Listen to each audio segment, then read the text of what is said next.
Get out of here. Our rebellion is all that remains to push back the Empire. We think you might be able to help us. When was the last time you were in contact with your father? What is this? It appears he is critical to the development of a super weapon.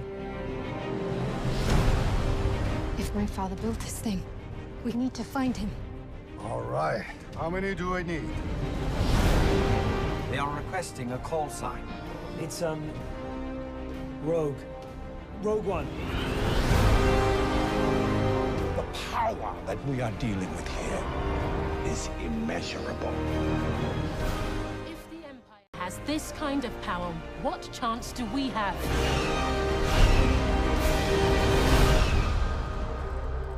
We have hope.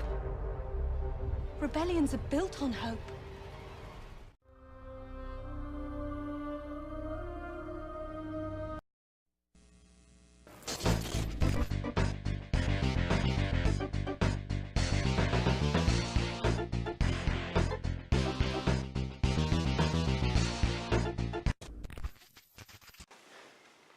Happy holidays, everybody. Hope you had a good one. We're having a pretty good one right now. I got a mug. Yeah, but it's an awesome mug, though. It's awesome. Yeah. Great gift. Thanks, Al. It's from Star Trek Beyond. Mm-hmm. You know the one. Yeah, because we're all about Star Trek. We're all about talking about... But tonight, we're all about Rogue One. Yeah. We actually went to see a new movie for a change. And we want to talk about it for a while. Talk about it and everything that kind of surrounds it, too. Yeah. Because that's immediately what happened when we came back. We had a pretty good discussion going on here. Yeah, it was a little back and forth, and it just kept going further away from Rogue One. Mm-hmm. And more about, I guess, Star Wars on the whole. Yeah, pretty well. Because the movie itself, quick, Al, let's give us the plot. Basically, what happens is there's a rumor of something called a Death Star that's being built somewhere by the Empire, and the only people that can steal the plans to find the weakness are this group of 5 or 6 mercenaries, or criminals, and a robot, who decide, well, let's go on a suicide mission to atone for ourselves, get the plans, and save the day. Because save the day. Those fat cats up on Capitol Hill they're too busy bickering amongst themselves to get anything done. So, time for the criminals. And it's certain death. Certain death. And guess what? Certain death is certain. It is. And but they pull it off. They pull it off. I guess. Spoiler. Yeah. But that's kind of the vibe of the movie. And that's the real thing. What isn't a spoiler anymore in Star Wars? So this is what we came back and talked about. Is we brought up we talked about our own trimmed down plot. Different ways we could have cut a half an hour out of the movie. I have a very severe edit of this movie. He has an extremely severe edit. I cut out about a half an hour, and then we realized, why are we cutting out stuff that we already know is happening? Like, why is this even a thing that we should have to cut? Like, it's inconsequential. Basically, yeah. Like, in my edit, I would cut out about an hour and a half of this movie, because it's basically 2 hours. Yeah, 2 hours. And what I'm there for is basically the last 45 minutes? Last 45 minutes, maybe last half hour. Yeah. Where you have, the infiltration mission has gone to hell, and it's become a ground battle, and it's also become a space battle. Yeah, because the rebels actually say, hey, they're already fighting, and they're almost winning. Yeah. Now let's go in and help them. I think all the stuff leading up to that is, it's basically, to me, it's forgettable. It really feels inconsequential when you know episode 4. Mm-hmm. And why would I invest so much into characters when I know they're either gonna be dead or so far removed from the story that they don't mention them in further episodes. Yeah. So many of the concepts and the planets and stuff that happen in this movie don't need to. Yeah. But that's kind of the one thing about this movie is you take away some things you like about it. For me, instantly, look up there. And the next. But I'm a very simple guy to appease, and I came into this movie wanting at walkers, dog fights, and lasers. And you got it. I got that in spades. But it took a long time to get there. When are they gonna get to the fireworks factory? Yeah. That's...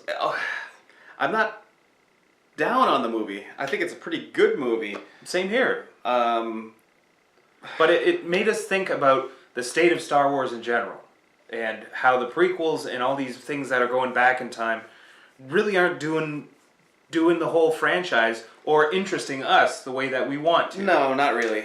Like, this Rogue One takes place somewhere before... Actually...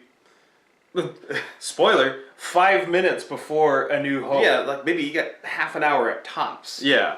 Before A New Hope begins. And, you know, so what? So what? And that's kind of the feeling of it. It's one of those things. It seems like it was engineered exactly for me, and even I had a lot of fun at this movie. Mm-hmm. Just because it scratched all my itches. It's a saying we use on this channel quite a bit. It scratches the itch. I've never said that. Neither have I. I was just bantering. But my love of that stuff far outweighed the weaknesses of A, prequels in the Star Wars universe, yeah, and B, the shortcomings of this film. Mm-hmm. And when you start looking at the Star Wars franchise like that, the prequels mean nothing, and we're getting one more. We're getting that stupid young Han Solo movie. I could give a crap about that, honestly. Will I see it? Most likely. I'm drawing the line here. I'm not gonna see that. I may have to join you. Because, okay, this is not the first time that I've just written something off. Like, when they came out, I did all the Lord of the Rings movies. I went to see The Fellowship of the Ring like 6 times in theaters. Yeah. When The Hobbit came out, I saw the first one. I saw it a couple of times. I saw bits of the second Hobbit movie, and I've seen none of the third because it's just too much time. It's just way too long. I don't want to... Too much time, and what's... The beauty of having those moments is what the Lord of the Rings did, is they gave you prequel scenes before the movie started. Yeah, it lets you build up. It was enough to do that, to get me interested in the mythology and thinking about it. Mm-hmm. I don't need a whole 2-hour movie about young Han Solo and Lando Calrissian playing cards for the Millennium Falcon and the ownership or government of Cloud City. And though it's not confirmed, I'd say that's a fair bet. You're hearing it right here, December 25th. Young Han Solo movie is a card game. I think it's going to be part of it. It's Star Wars Casino Royale.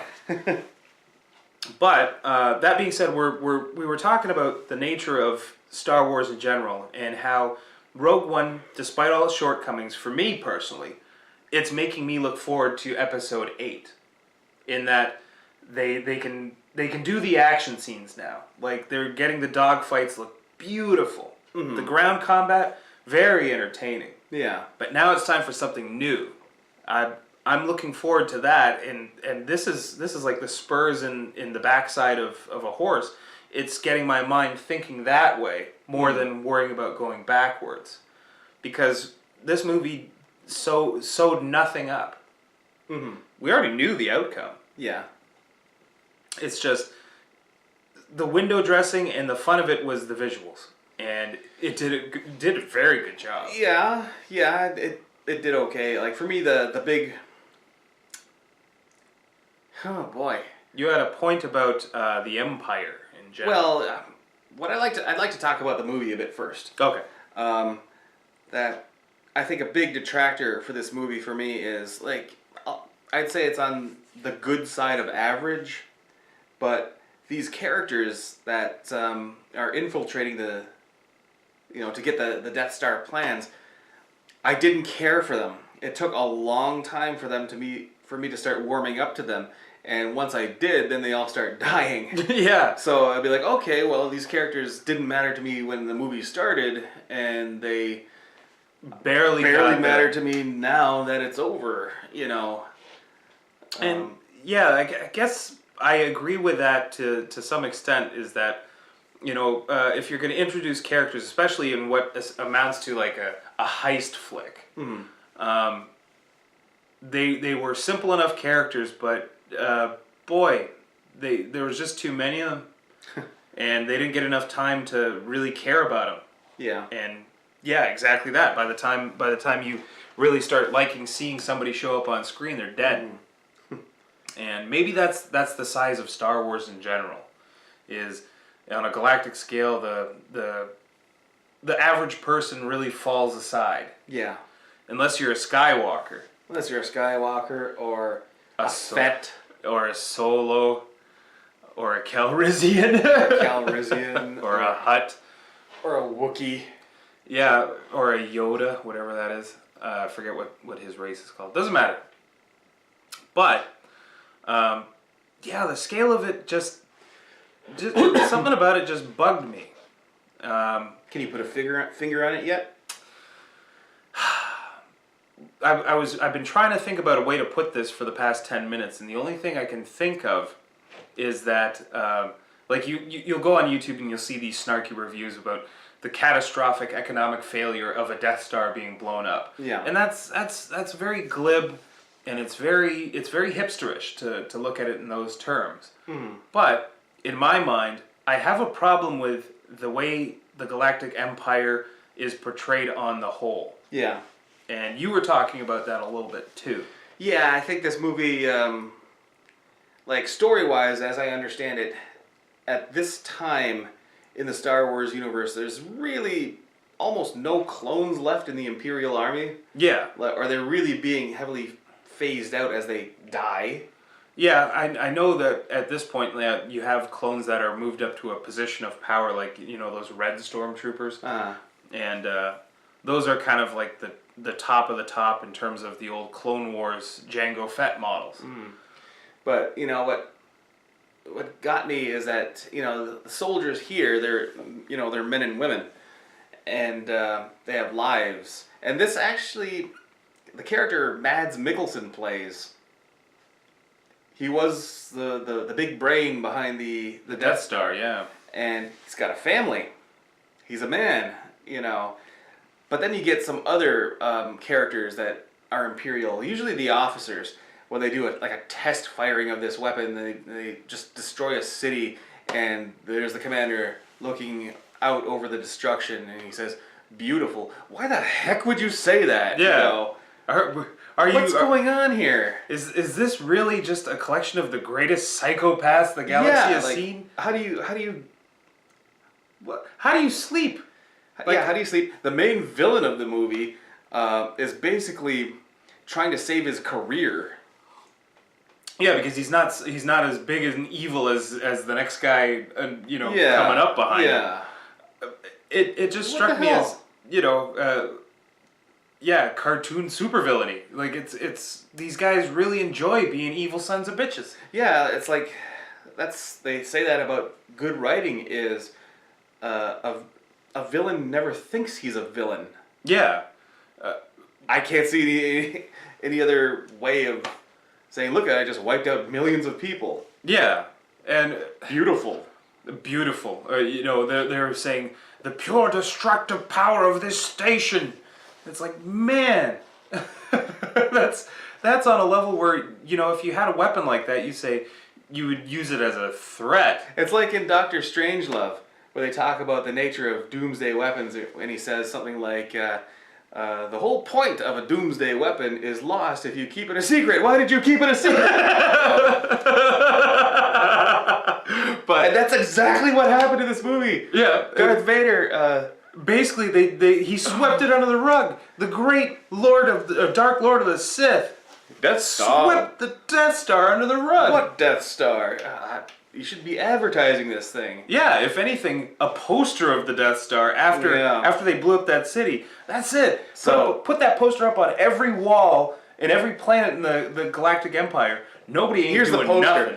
It'd just be like the curvature of a planet in a like a circle moon, and the tagline would be, "That's no moon, it's a space station," and that would sell. You know, I have lost complete faith in the Empire to do anything. They're just terrible at what they do. Yeah, not only that, but the rebels are terrible at what they do in this too.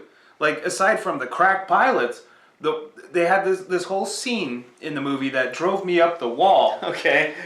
Where, all right, so the Rebel Alliance is this big secret thing, and it's a bunch of planets kept together, and the governments are starting to work in secret, and they have agents and ambassadors that come and meet on Yavin 4, and one of the captains of their intelligence agency comes back with information that they have a weapon. They don't call it the Death Star yet. They haven't seen it. But there's a weapon that has the power to wipe a city off a planet from orbit. And nobody believes him. So then what's the point? What am I intelligence for if you're not going to believe what I say when I come to all of you guys and we just got away from this thing? I saw it. I saw the It's destruction. It could do way more than that. The beauty after that scene is that the criminals come together, and that's when I started liking them. Yeah. Is they started saying, you know, may the force be with us, and stuff like that. And you can see Donnie Yen just plant his staff. He's so happy to hear somebody say that for once and mean it. They're going to go do the stuff. They're going to push all the buttons. And, yeah, that was when I started liking it. And then when I started loving it, when it actually got down to brass tacks of the fight. But yeah, that's kind of my gripe into my love. Well, my main gripe is there wasn't really the eye-popping scene. Like, you and I saw Revenge of the Sith in theaters, and there were several scenes that I was just grinning like a fool. Oh yeah. Like the opening scene, the space battle above Coruscant, or Obi-Wan's duel against General Grievous. That was incredible, and this movie doesn't have it. Yeah, it doesn't have anything like that because you've seen it all before. It has to deal with the things you've seen. You know, for sure, even the structure of the battle itself was Return of the Jedi.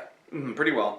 Kind of just retold, and you know, you had the one thing that was kind of different was when the Star Destroyers crashed into the Shield Gate, until you realize that the Super Star Destroyer crashed into the second Death Star. Yeah. After they took that down too. And guess who did it? Amon Calamari. Yeah. So there's a lot of parallels here, but it gave me what I wanted enough. But yeah, there wasn't the scene iconic. No. Ultimately, I'd give this movie about a 6 out of 10. 6 because by the time everyone started to die, it was when I started to like them. Yeah. And I wish it could have happened sooner. If for me, I'd give the story a straight 3. But because I'm a huge fan of dogfights and X-Wings and stuff like that, ground forces, lasers, AT-ATs, anything like that, it pushes it up to a high 6, if a 7. That being said, it ranks very high on my scale of Star Wars films because of that. I'd rate it pretty low, actually. Yeah, me, it's Return of the Jedi at the top, Revenge of the Sith, and then Rogue One. Because, you know, in a movie like this with heroes and action scenes and stuff like that, you've gotta have some zip to it. And I know everyone's gonna say, "Oh, Empire Strikes Back should be at the top of your list." Nope, not mine. Doesn't do it for me. I don't get jonesed up to watch Empire Strikes Back. No, that's work for me. It's a movie that its value is predicated on a twist in that it's dark. Yeah. So what? So what? Damn! I can watch any number of movies that are dark and have a twist. When I watch a movie with lasers and lightsabers and spaceships, guess what I want to see? All of the above. That's your selling point for me, anyways. Anything else to add? I liked. That's my thing. Is I did really appreciate that the movie ends, like we said, a half an hour before A New Hope. Yeah. I shrugged my shoulders at it. I guess I was glad to see it, but well, the way you said it was like it was doing your duty. Yeah, I was doing my duty. I probably don't really want to see it again. I might see it one more time in my life. Yeah, once it comes out on video or something like that. Yeah, it's good if you're doing a marathon of Star Wars movies. You know, it can work like that, but I don't do marathons. No. We watch movies whenever we want. This movie is a non-issue for me. Yeah, and it doesn't hurt the franchise for existing. It does nothing to further it. No. So for me, just by seeing the quality of how they pulled off certain things in this movie, I'm excited for Episode 8. And I think that's next up. Yeah, that's next up, next Christmas. Yeah. So we don't talk about Star Wars that often. There's no reason to, in a way. Not for a little while. Not for a little while. So we'll give it a year. But until that time, I think we're going to check out of this galaxy far, far away. How about you? Me too. Well, hopefully we can get back on track. I know there's been a little bit of lull lately on the channel. But, you know, we were busy, holidays and all that stuff, so we're looking to get back into the swing of things. So if there's any way to do that, it's to see a movie that actually got probably one of my more impassioned talks. So hopefully we can carry the momentum through, because we like reviewing movies and we like watching stuff. So hopefully we can start doing that and having more discussions like this. So from me and Al, happy holidays and see you in the new year. Take care.